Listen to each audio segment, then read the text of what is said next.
Yeah, James Fritz, 271 Crutcher Road. First, I'd like to thank our county administrator for his willingness to talk to us about the 0.3% sales tax increase. The members of Range have always been strong supporters of law, justice, and sheriff's department, so he'll be a welcome addition. Secondly, I'd like to say that property taxes, people from the meeting last night, obviously people still don't understand property taxes. If the county is authorized to collect $10 million and the property taxes fall 20%, that doesn't mean we collect 20% less taxes.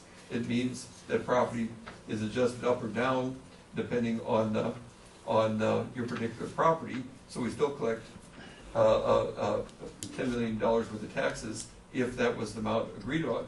If we agree to increase that by 1%, then we'd have $10,100,000, regardless of whether property taxes go up or down.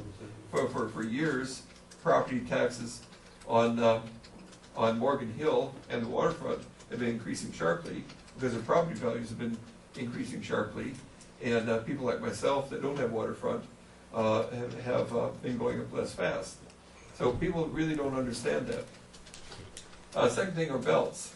I too bought 2 belts at a local store mentioned, which I won't mention, and they lasted 2 months. And after carefully analyzing, I found out it wasn't leather, it was a synthetic, and it was made in China, and they tore out by the belt buckle. So I went down to the Men's Warehouse in Sequim, bought a belt, and I've worn it. It's made in the U.S. Out of real leather, and it's lasted 4 years, and it still doesn't show any wear. I think that stores along Water Street are going broke. They're caught in this thing of high overhead and low volume. So it's a tough situation. I also brought you a financial report, and he's saying that we're not going to have a recovery. It's a downward spiral for the foreseeable future, decade, maybe 2 decades, but because of our economic situation. Basically what happened is 50,000 manufacturing plants left the United States for Communist China during the Bush administration. But we didn't notice this because $4.7 trillion worth of new credit was manufactured in 2007. So that masked it.